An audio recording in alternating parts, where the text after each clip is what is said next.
যখন ছোট ছিলাম তখন ঈদের আনন্দ মানে ছিল নতুন নতুন জামা কাপড়, নতুন নতুন সাজ সামগ্রী। আর বড় হওয়ার সাথে সাথে এখন ঈদের আনন্দ মানে পরিবারের সাথে দেখা হওয়া, একসাথে ঈদ উদযাপন করা। সবার সাথে ঈদ উদযাপন করার মধ্যেই থাকে ঈদের আসল আনন্দ। হ্যালো এভরিওয়ান, আসসালামু আলাইকুম। Welcome back to my another new vlog. This is Shimul from Rajshahi. সবার কী অবস্থা, কেমন আছেন? আই হোপ সবাই ভালো আছেন, সুস্থ আছেন। ঈদের পরেই দেখা যায় যে শহরগুলো কিন্তু একদমই ফাঁকা দেখা যায়, কারণ সবাই ঈদ করতে আসলে গ্রামে চলে যায় প্রিয়জনদের কাছে, পরিবারের কাছে। আমরাও গিয়েছিলাম বাসায় ঈদ করতে। বাসায় ঈদ করে আবারও কিন্তু আমি আমার বাসায় চলে এসেছি। তো সকালের দৃশ্য বা সকালের যে পরিবেশটা, এটা আসলে দেখার মধ্যে একটা অন্যরকম ভালো লাগা থাকে। তো সকালে সংসারের যা যাবতীয় কাজ থাকে টুকটাক করে করে নিচ্ছিলাম, যেহেতু খালা আসবে না। তো আমি কিন্তু আসলে ঈদের পরে কয়েকদিন পরেই চলে এসেছি। খুব বেশি এবার ঈদে আমি বাসায় থাকিনি, কারণ আমাকে আবারও বাসায় যেতে হবে এইজন্য। তো বাসায় এসে সারিকার বাবারও কিন্তু ২ দিন ছুটি পড়েছিল। তো ২ টা দিন আমরা সবাই একসাথে খুব সুন্দর সময় কাটিয়েছি। কারণ বেশিরভাগ সময় দেখা যায় সারিকার বাবার অফিস ছুটি থাকলেও মেয়েটার কোচিং থাকে, মেয়েটার ছুটি থাকলেও ওর বাবার ছুটি থাকে না। তো সবকিছু মিলিয়ে আসলে আমাদের একসাথে এখন খুব একটা কোয়ালিটি টাইম যে একদম সারাটা দিন, এরকম কোনো কোয়ালিটি টাইম আসলে আমাদের স্পেন্ড করা হয় না। তো সকালের নাস্তায় আমি এখানে গরুর ভুঁড়ি বা বট যেটাই হোক না কেন, সেটা আমি রান্না করে নিচ্ছি, আর তার পাশাপাশি এখানে পরোটাগুলোও ভেজে নিচ্ছি। তো যারা এই মুহূর্তে আমার ভিডিওটি দেখা শুরু করেছেন, তারা প্লিজ একটা লাইক দিয়ে ভিডিওটি কন্টিনিউ করবেন। আর যারা আমার চ্যানেলটি আজকে নতুন ভিজিট করছেন, যদি আমার ভিডিওটি ভালো লেগে থাকে তাহলে আমার চ্যানেলটি সাবস্ক্রাইব করে আমার সঙ্গে থেকে যেতে পারেন। যে কোনো খাবার আসলে গরম গরম থাকতে খেতে যে মজাটা পাওয়া যায়, এটা কিন্তু ঠান্ডা হয়ে গেলে সেই মজাটা পাওয়া যায় না। তো আজকে হচ্ছে গরুর ভুঁড়ি বা বট, আমরা কিন্তু গরুর ভুঁড়িই বলে থাকি। আর সেই সাথে গরম গরম পরোটা। তো আজকে কিন্তু নাস্তা একদম বলতে গেলে সুস্বাদু একটা নাস্তা ছিল। তো এখানে হচ্ছে পরোটাগুলো আমি সবগুলো ভেজে নিয়েছি, আর এখানে হচ্ছে গরুর ভুঁড়িটাও কিন্তু রান্না হয়ে গিয়েছে।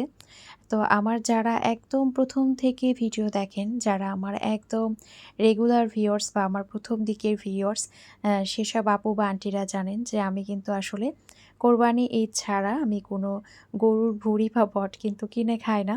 আমার এই ঈদের টাইমটাতেই দেখা যায় খাওয়া হয়। তো যার কারণে আমার গরুর ভুঁড়িটা কিন্তু খুব মনোযোগ দিয়ে বা হচ্ছে আমার খুব আনন্দ এবং ভালোবাসা নিয়ে রান্না করা হয়। তো এখানে আমি টেবিলে খাবারটা দিয়ে দিয়েছি। তো টেবিলে খাবার দেওয়ার পরে আমরা সবাই একসাথে নাস্তাটা করে নিয়েছি। তো এই ঈদে আমাদের সবচাইতে স্পেশাল মোমেন্ট বা হচ্ছে আমাদের ভালো লাগার যে মুহূর্তগুলো ছিল, সেটা হচ্ছে আমরা কিন্তু যে ছুটিটা পেয়েছিলাম বাসায় এসে, আমরা কেউ বাইরে যাইনি। আমরা বাসার মধ্যেই সবাই একসাথে সময়গুলো কাটিয়েছি। আর সংসারের কাজগুলো টুকিটাকি করেছিলাম, খুব বেশি করিনি, যেগুলো আসলে না করলেই না। তো বাসা থেকে আসার পরে যেগুলো হয় যে কিছু কিছু জিনিস আসলে গুছিয়ে গুছিয়েও মনে হয় যে গুছানো শেষ হয় না। তার মধ্যে একটা হচ্ছে কাপড়-চোপড়, আর আরেকটা হচ্ছে যে শপিং করা হয়েছে সেই শপিং ব্যাগগুলো। তো এই যে এখনও কিন্তু বেডে বেশ কিছু শপিং ব্যাগ পড়ে আছে, যেখানে ওদের বাবা, মেয়ে এবং হচ্ছে ছেলের একসাথে কাপড়-চোপড় কিছু কেনা হয়েছিল। তো সেগুলোর প্যাকেটগুলো এখানে থেকে গিয়েছে। আর মেয়ে তো দেখা যায় আসলে গরম যেহেতু অনেক, সে রাতে এক ধরনের ড্রেস পরে, দিনে এক ধরনের ড্রেস পরে। তো কাপড়-চোপড়গুলো গুছিয়ে এরপরে হচ্ছে আমি আর সারিকা দুজন মিলে হাতে মেহেদি দিতে বসেছিলাম। ঈদেও কিন্তু আমরা মেহেদি দিয়েছি, সেটা উঠে গিয়েছে। আবারও মা-মেয়ে বসেছিলাম। তো আসলে মেহেদি দেওয়ার মধ্যেও একটা আনন্দ। তবে এবার আমি অনেক বছর পর আসলে মেহেদিটা দিয়েছি। ইছানা হওয়ার পরে আমার টিউব মেহেদি খুব একটা এভাবে আসলে ডিজাইন করে দেওয়া হয়নি। তো এরপরে হচ্ছে সারিকার বাবা বাজারে গিয়েছিল, ও খাসির মাংস নিয়ে এসেছিল। তো এবার যেহেতু আমাদের গরুটাই দেয়া হয়েছে, খাসি দেয়া হয়নি। তো ঈদের টাইমটাতে আমার আসলে খাসির মাংসটা খেতে ভালো লাগে। তো এইজন্য খাসির মাংস নিয়ে এসেছিল। তো সেটা এখানে মেরিনেট করে রাখছি। এখানে আমি আদা রসুন বাটা দিয়েছি। এরপরে হচ্ছে মাংসের জন্য যে মশলাগুলো লাগে, যেমন মরিচের গুঁড়া, লবণ, তারপরে হচ্ছে ধনে গুঁড়া। এরপরে হচ্ছে আমি এখানে বিরিয়ানির যে স্পেশাল মশলাটা থাকে প্যাকেটের, সেটাই আমি এখানে ইউজ করব। এরপরে টক দই দিব। তো সব মশলা একসাথে দেওয়ার পরে আমি মাংসটাকে ১ ঘন্টার জন্য মেরিনেট করে রেখে দেব। আপনাদের সবার ঈদ কেমন কেটেছে? চাইলে আমাকে কমেন্ট করে জানাতে পারেন। আসলে ঈদের টাইমটা আমার মনে হয় সবার অনেক ব্যস্ততায় যায়। আর সবচাইতে আমার মনে হয় যে আনন্দটা সবার কাজ করে সেটা হচ্ছে পরিবারে গিয়ে পরিবারের সবার সাথে একসাথে ঈদ করা বা দেখা করা। মাংস মেরিনেট করার জন্য যা, যা মসলা দেয়া দরকার প্রত্যেকটা মসলা এখানে আমার দেয়া হয়ে গিয়েছে। তো এখানে আমি পেঁয়াজের বেরেস্তা যেটা সেটা ব্যবহার করেছি। তো সব মসলা এখন একসাথে সুন্দর করে মাখিয়ে মাংসের সাথে আমি এটা মেরিনেট করে রেখে দিব। যেহেতু সকালবেলায় আসলে পরিবারে বা সংসারে সবার টুকিটাকি কাজটা একটু বেশি থাকে, দুপুরের পরে কাজটা আসলে খুব একটা থাকে না। তো সকালে একটু তোড়জোড়ের মধ্যে দিয়েই সবার যায়। তো এখানে মাংসটা আমি মেরিনেট করে একটা সাইডে রেখে দেব ১ ঘন্টার জন্য। এরপরে আমি চালটাও ভিজিয়ে নিব। এরপরে আমি গোসল করে তারপরে আবারও হচ্ছে কিচেনে আসব। কারণ সেই দিন হুট করেই আসলে আমি এখানে কাচ্চি বিরিয়ানিটা রান্না করতে গিয়েছি। দেখবেন যে কোনো খাবার বা যেকোনো রেসিপি আপনি যখন করবেন, আগের দিন যদি আপনি সিলেক্ট করে রাখেন রাতের বেলায়, তাহলে দেখবেন যে পরের দিন কিন্তু কাজটা খুব অল্প সময়ের মধ্যে হয়ে যায়। আবার আপনার যে প্রোডাক্ট বা ইনগ্রিডিয়েন্টসগুলো আপনার দরকার রান্নার জন্য, সেগুলো কিন্তু আপনি আগে থেকেই কল্পনা করে রাখেন কোনটা আপনার কাছে আছে বা কোনটা আপনাকে আনতে হবে।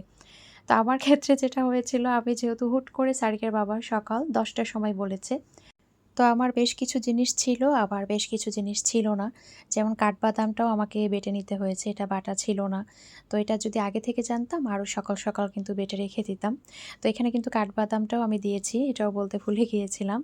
তো এখানে আসলে মসলার যে ইনগ্রিডিয়েন্টস এটা আসলে একেকজন একেকভাবে আমার মনে হয় যে অ্যাড করে। কেউ, কেউ একদম খুব বেশি মসলা অ্যাড করে, কেউ, কেউ দেখা যায় একদম সাদামাটাভাবেই কিন্তু দেয়। তো প্রত্যেকটা ভাবেই কিন্তু ভালো লাগে। আমি দেখেছি যে খুব বেশি মসলা যেগুলো আসলে অনেক হাবিজাবি মসলা দিয়েও ভালো লাগে, আবার সাদামাটা মসলা দিয়েও কিন্তু ভালো লাগে। তো আমি কিন্তু গোসল করে চলে এসেছি। ১ ঘন্টা হয়ে গিয়েছে। এখন এটা আমি ওপেন করে নিচ্ছি। এটা যেহেতু ১ ঘন্টা হয়ে গিয়েছে, এখন আমি এটাকে প্রেশার কুকারে কয়েকটা সিটি দিয়ে নিব। তো আমি কিন্তু তাই করি। প্রেশার কুকারে যেহেতু সময়টা কম লাগে, আমার কাছে ভালো লাগে। তো এরপরে হচ্ছে আমি বেগুন ভাজবো। তো বেগুন ভাজা করার জন্য আমি এখানে যা, যা মসলা দরকার আমি একটা বাটিতে গুলিয়ে নিয়েছি হালকা পরিমাণে পানি দিয়ে। তো এখানে আমি দিয়েছিলাম লবণ, মরিচের গুঁড়া, হলুদের গুঁড়া, সামান্য পরিমাণে চিনি। এগুলো দিয়েই কিন্তু মসলাটা আমি রেডি করেছিলাম। তো এখন জাস্ট এভাবে আমি মাখিয়ে ভেজে নিব। তো আমি আজকে আমার রাজশাহীর আপু এবং আন্টিদের উদ্দেশ্যে কিছু কথা বলবো। আমার রাজশাহীতে যেসব আন্টি আছে, আপু আছে, উনাদের সবসময় একটা আবদার থাকে, যদি আমার আউটলেট থাকতো বা শপ থাকতো, তাহলে আপনারা আমার বিজনেসের প্রোডাক্টগুলো দেখে শুনে আপনাদের ইচ্ছে মতো নিতে পারতেন। তো আসলে আমার কাছে মনে হয় প্রত্যেকটা মানুষের সিচুয়েশন যার, যার কাছে আসলে সে বুঝে যে তার সিচুয়েশনটা কেমন বা সে আসলে কোন সিচুয়েশনে কি করবে। তো আমার কাছে মনে হয় প্রত্যেকের আসলে লাইফস্টাইল আলাদা, প্রত্যেকটা মানুষের পরিকল্পনা আলাদা। তো আমারও কিন্তু সিচুয়েশন আসলে আমি বুঝি যে আমি কোনটা পারবো আর কোনটা পারবো না। তো আমাকে কিন্তু সাপোর্ট করার মতো আসলে কেউ নেই। মানে আমার মা, আমার শাশুড়ি বা আমার কোনো বোনও নেই। তো আমার মায়ের একটা সংসার আছে। সে কিন্তু সংসার ছেড়ে আসলে যে এসে সবসময় আমার বাসায় থাকবে তা না। আমার শাশুড়ি মাও কিন্তু এসে থাকতে পারবে না। আবার আমার নিজের কোনো বোন নেই যে যাকে দিয়ে আমি আসলে আমার কোনো দরকারি বা প্রয়োজনীয় কাজে তাকে আমি এখানে এনে রাখবো। তো আসলে আমার সিচুয়েশনটা আমি বুঝি যে আমি কিন্তু এখন যদি কোনো আমার আউটলেট দিই বা শপ দিই, এটা কিন্তু আমি মেইনটেইন করতে পারবো না। কারণ আমার একটা বাচ্চা আছে ছোট। ওর হচ্ছে ৪.৫ বছর বয়স। সামনের বছর ইনশাআল্লাহ আল্লাহ যদি বাঁচিয়ে রাখে তাকে আমি স্কুলে দিব। তো তার পেছনে কিন্তু আমাকে একটা হিউজ টাইম দিতে হবে। কারণ তার প্রত্যেকটা বাচ্চার কিন্তু হাতেখড়ি থাকে তার মায়ের কাছে। তো তার হাতেখড়িটাও কিন্তু আমাকেই ধরিয়ে দিতে হবে। আবার আমার মেয়ে যেহেতু এখন ক্লাস 7 এ, হয়তো অনেকের কাছে মনে হবে সে এখনো ছোট অনেক। কিন্তু আমি এখন থেকেই আসলে একটা মেন্টালি প্রিপেয়ার যে তার এসএসসি, এইচএসসির জন্য বা একটা ভালো জায়গায় তাকে আমি অ্যাডমিশনে ভর্তি করব। আল্লাহ যা রেখেছে সেটা তো পরের কথা। কিন্তু আসলে আমাদের তো বাবা-মা হিসেবে একটা কর্তব্য থাকতে হবে। তো সবার আগে আসলে আমার কাছে আমার সংসার বা আমার পরিবার এবং আমার বাচ্চাদের ভবিষ্যৎ। তারপরে আমার লাইফের এই পার্টটা, এটা হচ্ছে আমার ইউটিউবটাও কিন্তু আমার খুব কি বলবো যে আমার খুব মানে একদমই থাকে না যে একদম মনের ভিতরে যে হ্যাঁ, সন্তানের মতো যেরকম একটা, তো আমার এই জায়গাটাও কিন্তু একটা ওরকমই একটা কাছের বা একটা প্রিয় জায়গা। তো তারপরও কিন্তু সংসার, সন্তানটা আগে। আর তারপরে হচ্ছে আমার এইটা। তো পাশাপাশি যে আমি এটা করতে পারছি এটাতেই আমি আলহামদুলিল্লাহ। কিন্তু এখন যদি আমি বাইরে কোনো শখ দিই, তাহলে কিন্তু আসলে আমি আমার সংসার বা আমি আমার বাচ্চাদেরকে দেখাশোনা করতে পারব না। কারণ আমার ওই ব্যাকআপটা নেই। আমাকে যে বাসায় কেউ থাকবে আমার বাচ্চাদেরকে দেখাশোনা করবে এরকম ব্যাকআপ কিন্তু আমার নাই। তো যার কারণে আসলে আমার পক্ষে পসিবল হয় না।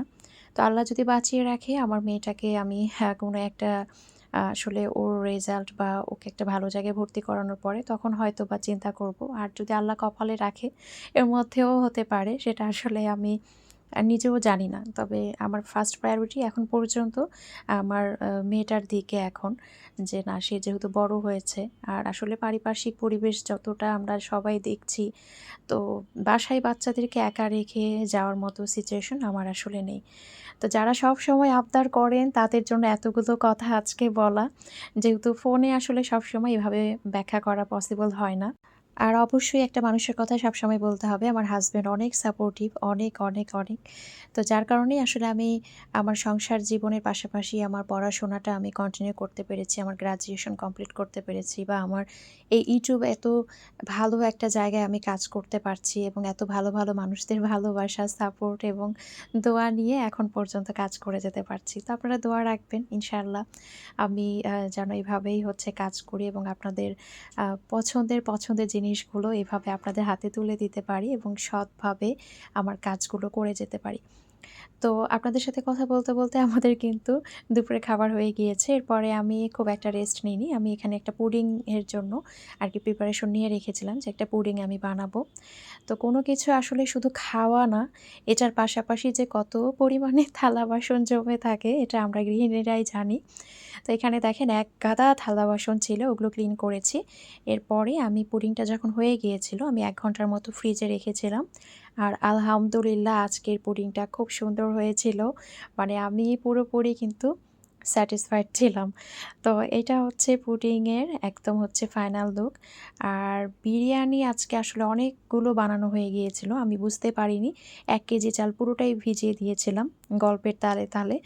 তো ছেলে মানুষ দেখবেন বাসায় থাকলে কিচেনে যখন যায় আমরা যে কি পরিমাণে গল্প করি মেয়েরা, আমাদের কাজ কিন্তু তখন পিছিয়ে পড়ে।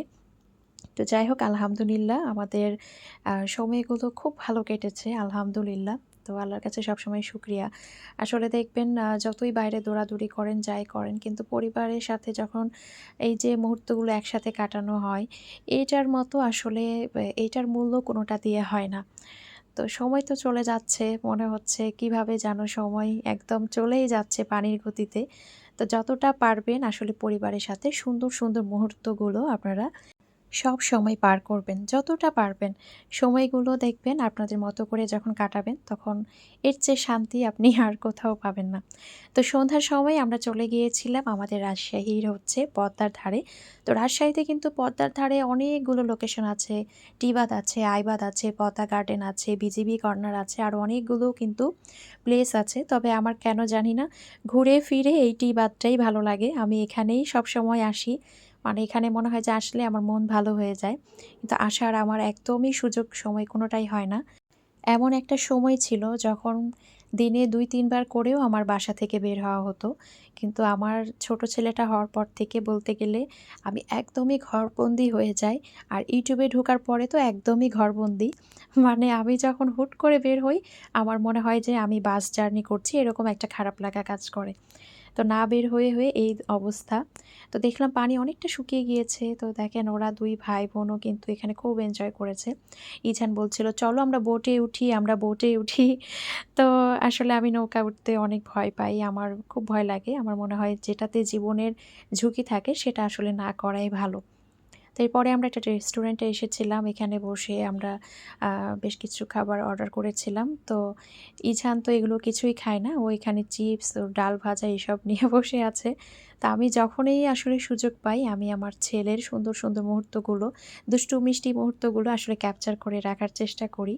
কারণ আসলে সময়গুলো চলে যাচ্ছে। বাচ্চাগুলো একদম চোখের সামনে কিন্তু বড় হয়ে যাচ্ছে।